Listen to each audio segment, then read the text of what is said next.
Over the last weeks, my mailbox, probably like yours, was flooded by political campaign ads. As best as I could tell, most of these had to have been funded by dark money, and most were intent on telling me why a particular conservative Republican candidate was actually a flaming liberal Democratic candidate. It was during the same time that Republican Representative Marjorie Taylor Greene came out as a Christian nationalist and encouraged everyone else to do so too.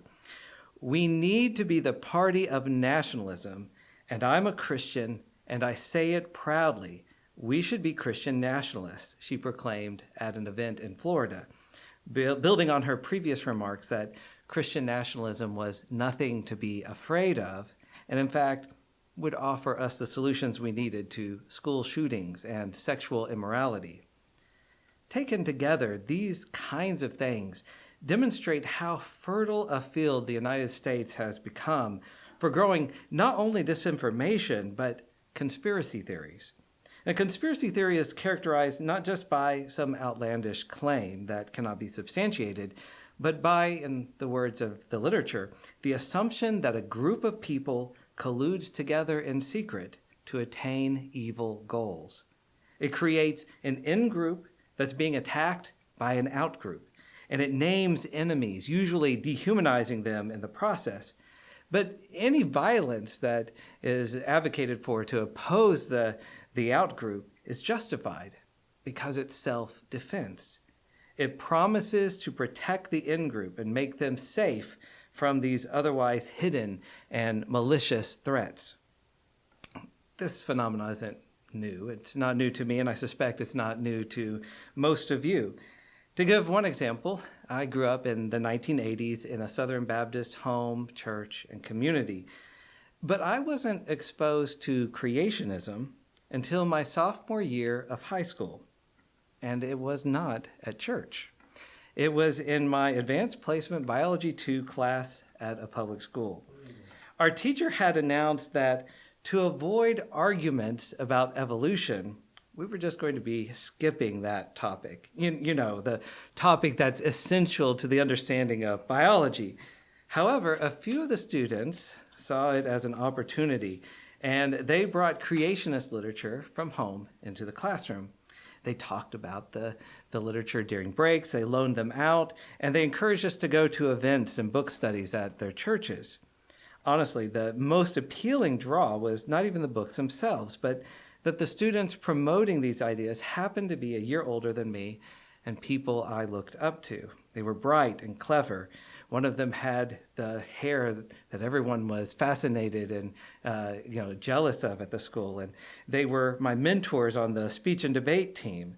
So I did what most teenagers, I think, would have done. I went to their church once. I read the books, and while I never became a young earther, I played with the idea, and I wasted time and money investigating something that should have never have been given my serious consideration. I had similar experiences with other hot-button issues over the years, and while I managed to avoid getting caught over the long term, I cannot say that those things didn't influence me. And I have my own personal collection of embarrassing stories that I collected over the years. I did not finally and fully break from that tradition until 2007, when I was 30 years old.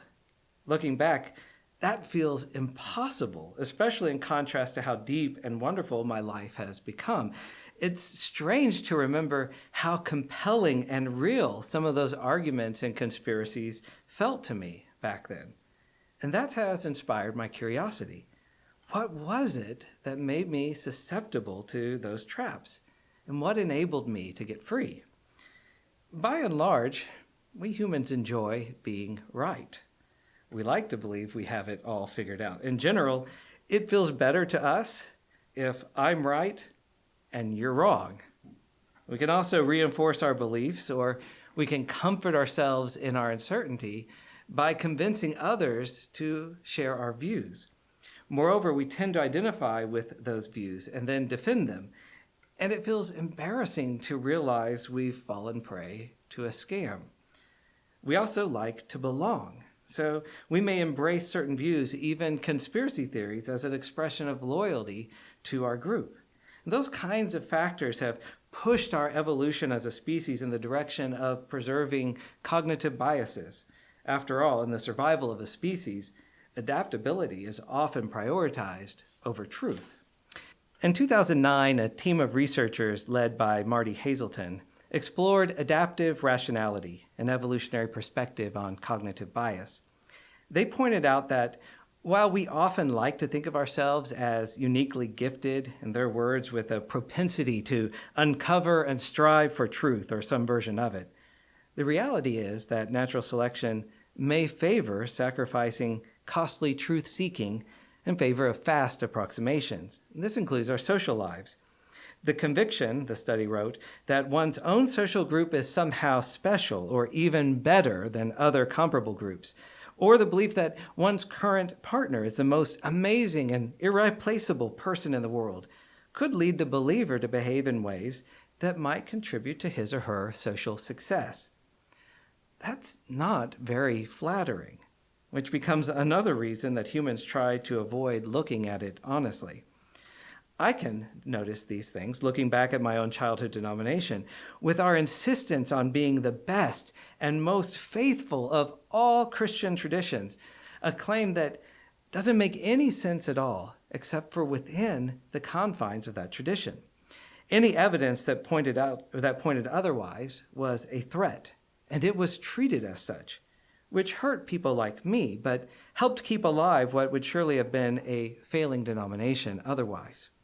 Similarly, there's nothing romantic about realizing that your belief that your sexual partner is the most amazing person in the world is one of the ways our brains trick us into being willing to reproduce.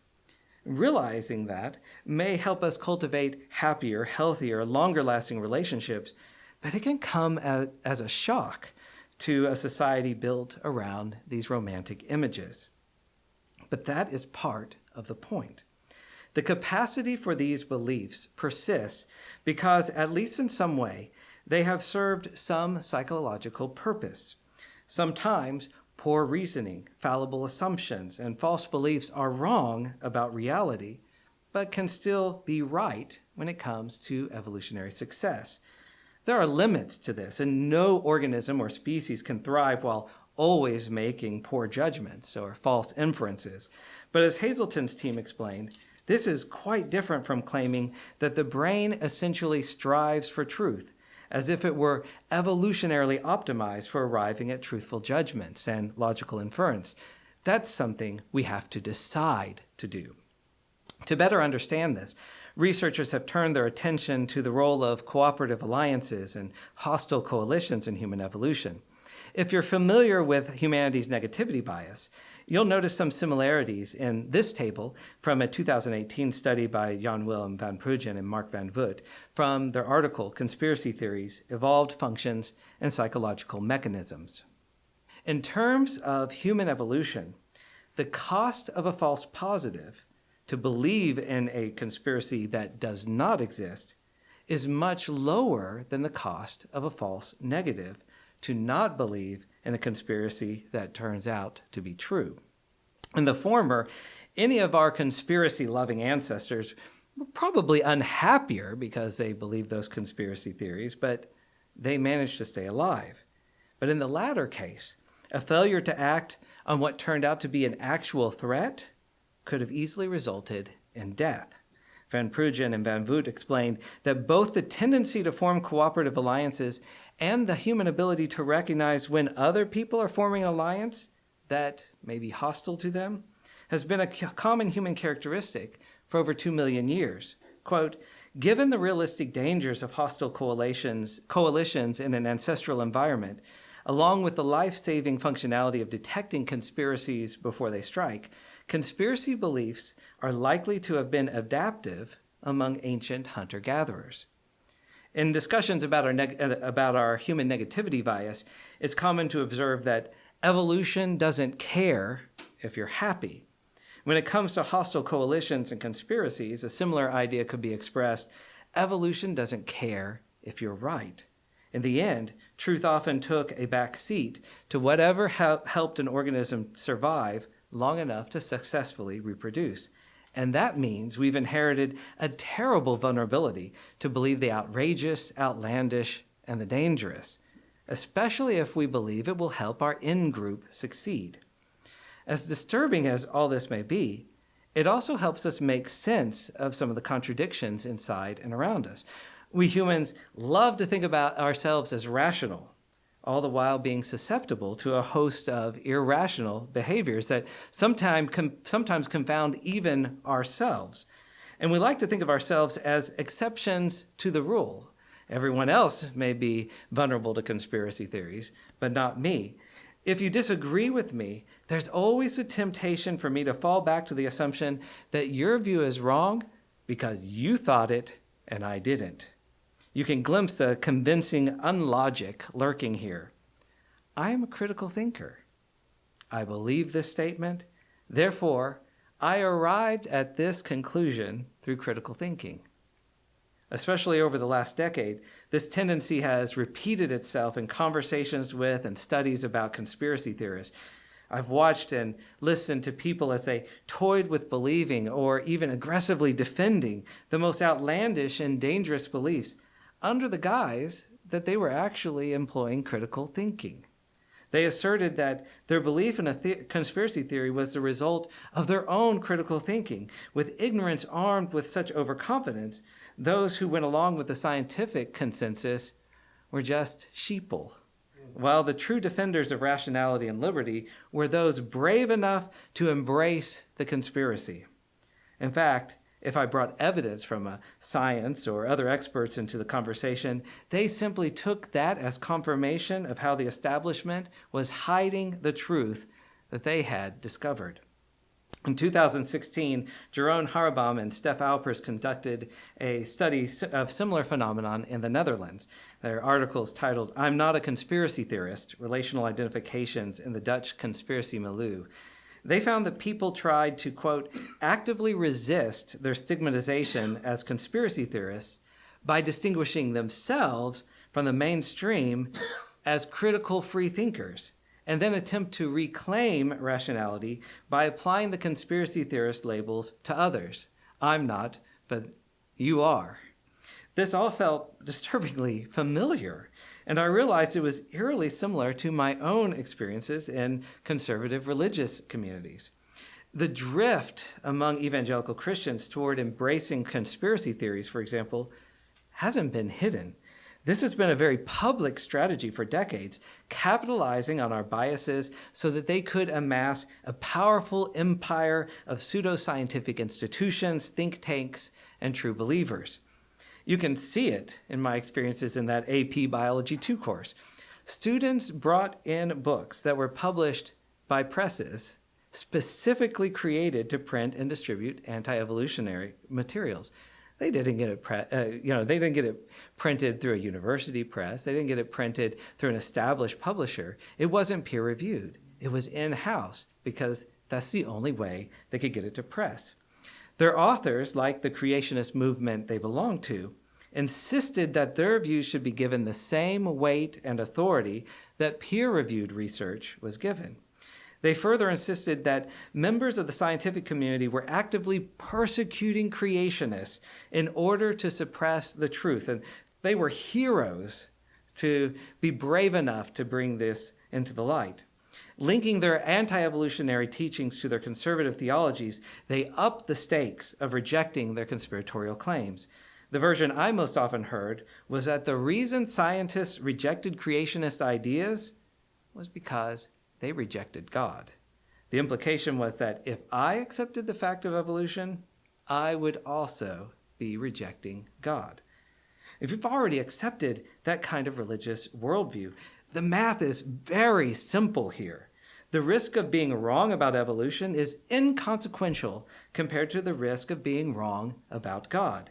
In the evolution versus creationism conspiracy, the false positive, you believed in creationism, but evolution turned out to be true, that's a risk worth taking because you have to do everything you can to avoid the possibility of a false negative. You rejected creationism and in turn rejected God and by extension, the salvation that God was going to offer you so that he wouldn't torture you forever in hell. And this is where anti-evolutionary claims veered toward conspiracy theories. Our in-group, the true believers, the ones faithful to God, were being attacked by a corrupted out-group, the evil scientists who rejected God and came up with this theory of evolution as a way to deceive the masses. This type of choice has been repeated for all these other issues, including issues related to abortion and reproductive justice, to gender and sexuality, to anti-vaccination claims and more. For decades, people have been taught to distrust scientists, to distrust medical care providers, and to distrust public health officials in favor of trusting these pseudoscientific institutions and think tanks. And one essential factor in their success is that they appeal to that in-group identity, that human tendency to form and then protect their alliance against the enemies they perceive as hostile coalitions. For every one of those issues, some, and it's usually a marginalized group, has been identified and named as the enemy, the ones that are trying to turn us away from God. The claims are easier to swallow, it turns out, when you can do so out of a protective instinct to save your group. It should not come as a surprise either that there is a lot of overlap between these conspiracy theory movements. For example, it's not an accident that the conservative outrage over critical race theory was sparked when someone leaked materials from a training in my hometown's public schools to the Discovery Institute. For those of you lucky enough to be unfamiliar, the Discovery Institute is one of those pseudoscientific think tanks that has specialized in promoting intelligent design and opposing instruction about evolution. They were famous for the slogan, "Teach the controversy," a classic attempt to make their claims seem legitimate by creating a debate where no debate actually existed. What would such a place like the Discovery Institute have to do with critical race theory? What they have in common is their alliance against those they've deemed as the enemies, those hostile coalition, those others they believe threaten their way of life. Fellows of the Discovery Institute have, in fact, been branching out for years, embracing more and more conspiracies along the way, from denying climate change to criticizing mask mandates during the pandemic to promoting the lie that the 2020 election was stolen from Donald Trump. And it's no accident, then, that a former employee at the Discovery Institute became the spokesperson for opposing critical race theory. A group that feels threatened is more vulnerable to promoting conspiracies, and its members have heightened reasons to risk believing in them. Those decades of hard work on the part of all those pseudoscientific institutions to build alliance and identify enemies has made our society fertile ground for conspiracy theories. And while the capacity to believe in conspiracies may have been adaptive for our ancestors throughout time, our situation has changed in so many ways that it's made conspiracy theories increasingly dangerous and harmful. In a time when we also need to be mobilizing all our attention and efforts to address the real and urgent problems we are facing, say something like climate change, masses of us are instead busily obsessed with disinformation and conspiracies, from the normalization of Christian nationalism signaled by folks like Marjorie Taylor Greene to the whitewashing of our history in deference to fragile patriotic egos, to the politicization of life-saving vaccinations and more. Especially when adopted on such a large scale, this is another disastrous consequence of conspiracy theories. They distract us from the dangers that actually exist. I understand this is gloomy stuff, but it's also hopeful. Understanding some of the reasons why our society has been spiraling around so many conspiracy theories helps us, I think, become more strategic about how to work for change. Many of the responses to conspiracy theories that I've seen emphasize either, one, correcting the false assumptions and lies, kind of taking the conspiracy theory on head on, or two, teaching critical thinking skills. And I support both of those tactics, both personally and socially. All of us can take steps to be better informed, and picking up a book on critical thinking is a great way to take care of our minds, regardless of whether there's conspiracy theories swirling around us. And we can also support policies such as holding social media companies accountable for disinformation or supporting teaching critical thinking in our education system. All of those things are worthwhile and important. But the emerging research on conspiracy theories that we've been discussing here also reveal that this is not a wound we can heal mainly by winning arguments. Not even having solid evidence is enough to persuade the true believer. Because the roots of our vulnerabilities are in the social and psychological factors, those factors have to be addressed. For example, a 2021 study of conspiracy theories related to COVID-19 showed that human-centered methods were most effective at reducing acceptance of conspiracy theories. And two examples stood out. The first focused on decoding the myth of conspiracy theory rather than tackling the conspiracy theory head-on. This meant uncovering how conspiracy theories work, such as the psychological drive to seek certainty during particularly chaotic and stressful times. The focus would be on helping people, in the words of the researchers, understand their own cognitive vulnerability in the face of conspiracy narratives more than criticizing the process of media content production. The decoding approach can clarify the nonsensical status of those false propositions, showing that they only make sense as a result of misguided use of language and a biased cognitive process of information processing. Practically speaking, this means we need to focus on creating and sharing resources about how and why humans are so susceptible to conspiracy theories. Second, the study affirmed the effectiveness of reimagining intergroup relations, really of reimagining community. We need to center and protect marginalized communities, especially ones that become the focus of conspiracy theories. Though those communities are always at risk, those risks are heightened when they are made the face of the enemy in the eyes of a conspiracy theory. Remember that conspiracy theories require believing that a secret, hostile coalition is planning to harm you. There's probably not a better argument against a conspiracy theory in the long term than to demonstrate that a dehumanized outgroup is actually a vibrant, essential part of our society instead of a threat. There are policies to pursue here, and we talk about these social justice issues a lot. This is also liberating at a personal level. Instead of getting caught in an endless loop of opposing disinformation, we can listen to marginalized voices and learn to live in solidarity. Instead of getting lost in arguments, we can be busy making friends.